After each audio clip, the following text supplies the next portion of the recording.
Hello everyone, welcome to the channel Study Desk. Today in this video we are going to see the question paper of Principles of Macroeconomics, which is your semester 6 subject, BA program, BCom program and Economics GE. So इसमें basically आपके दो section दे रखे हैं, sections A and section B. तो हर एक section में आपके 7 questions हैं, जिसमें से आपको कोई भी 5 क्वेश्चंस अटेम्प्ट करने हैं. बेसिकली इसका पेपर पैटर्न चेंज हुआ है, पहले सेक्शंस नहीं आते थे.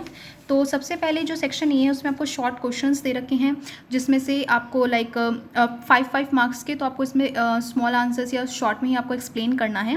जैसे business cycle, how does the unemployment rate behave over the course of a business cycle.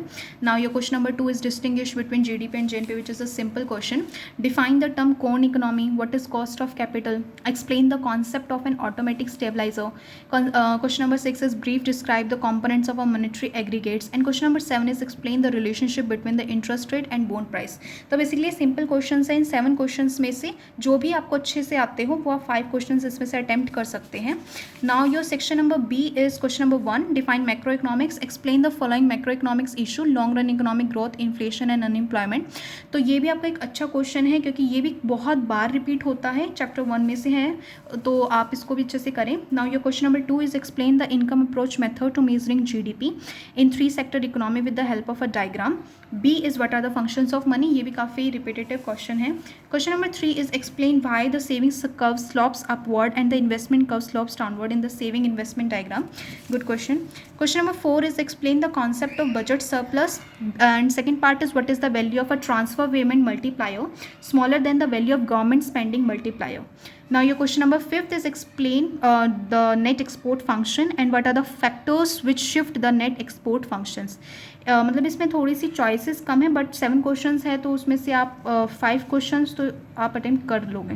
Question number 6 is what is the demand for money and mention the determinants of the demand for money and diagram is required. ये भी काफ़ी repetitive question है, काफ़ी बार आता है.